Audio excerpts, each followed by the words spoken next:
What's up guys, it's Bucky and welcome to your 11th Photoshop tutorial.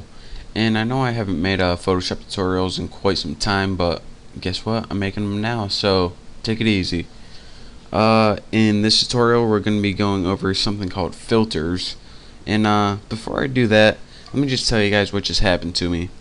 I was making some Spider-Man mac and cheese, and I actually tried to scrape a piece of mac and cheese, or actually it was just macaroni, off the bottom while it was boiling in my pot, and because it was stuck to the bottom, and I was scraping and scraping and I couldn't get it, and then it suddenly just popped off and a bunch of hot water went on my belly button and I just burnt my stomach. So just want to tell you about that. I thought you guys would like to know, you know.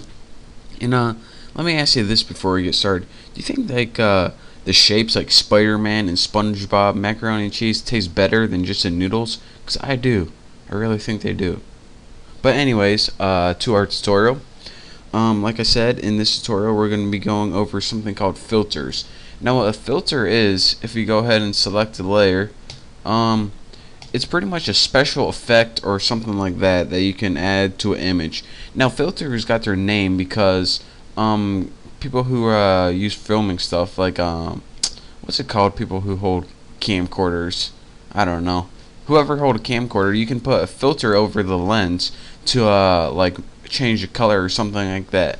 And these I guess they can change the color, but they can do some other cool stuff too. So let's go ahead and apply a filter just to show you guys what it can do. So for example, if you go to distort and then go to like glass, you can apply this nice glass filter, and there's a bunch of settings, but we'll go over that later.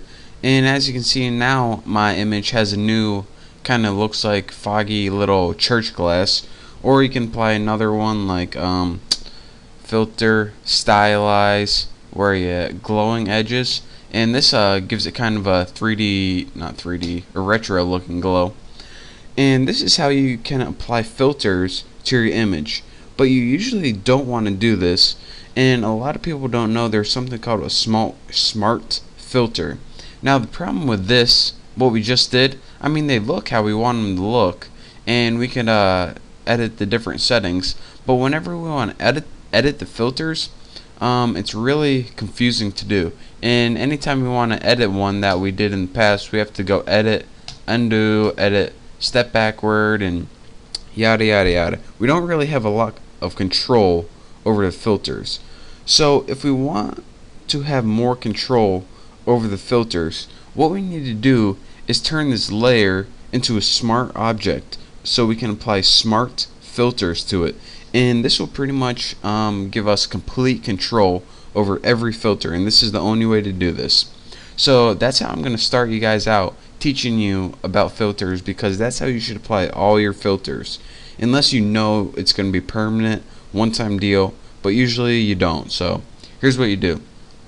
Select the layer you want to use, and this checkerboard is layer 1, so I'm going to be working with layer 1, and then go ahead up to filter and click convert for smart filters. Who would have guessed it? Then go ahead and click OK. I never read that before, I don't even care what it says. But anyways, after that, what you need to do is you have to apply filters to what you just did, and you know that you turned it into a smart object or a smart filter because there's this little what's it called, like a thumbnail, I guess you could call it, icon right on your layer. As you can see, this layer doesn't have one, this layer doesn't have one, but this one has this little thumbnail, and that's how you know it's a smart filter. So now what happens if we go and apply our filters? Well, select our layer and put filter, stylize, we'll use the same ones, glowing edges, okay, and filter, distort glass. Now okay, and now you can see, instead of like last time, we can actually edit or view the visibility of all these filters individually. So unlike undoing like last time, all we have to do is click glass off and bam, look at that. Or we can keep glass on and turn glowing edges off, bam, look at that. Or if you got really excited, you can go ahead and turn them both off by using this master smart filters toggle. And if you don't want to or if you want them back, bam, just click it again.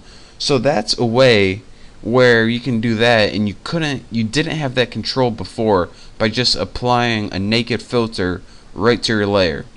And this is also useful if you have a series of filters and you want to copy them from one layer to another. Before, that was impossible, but now look at this.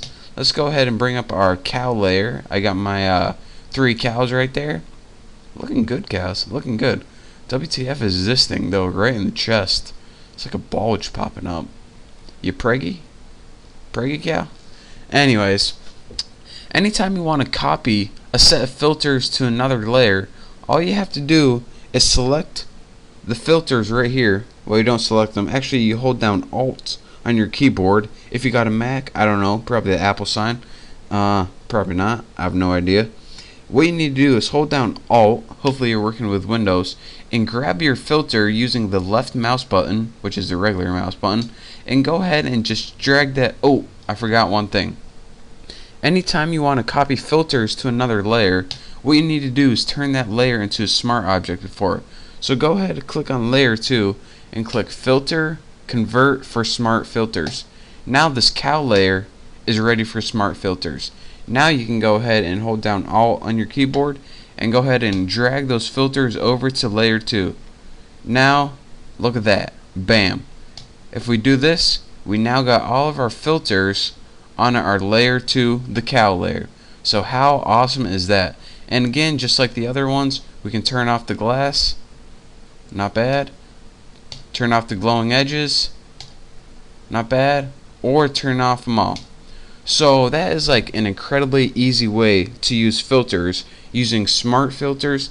And remember, anytime you want to do this and get a layer ready for smart filters, it's kind of hard to say. Just go to filter, convert for smart filters. And then that's pretty much what you should do with any layer that you're going to use filters on, instead of applying the filter right to the layer. So that's it for this tutorial. In the next tutorial, I don't know what we're going to be going over, but yeah, I'm going to let my burn wounds on my stomach heal, and make sure to watch it and play around with smart filters, and I will see you next time.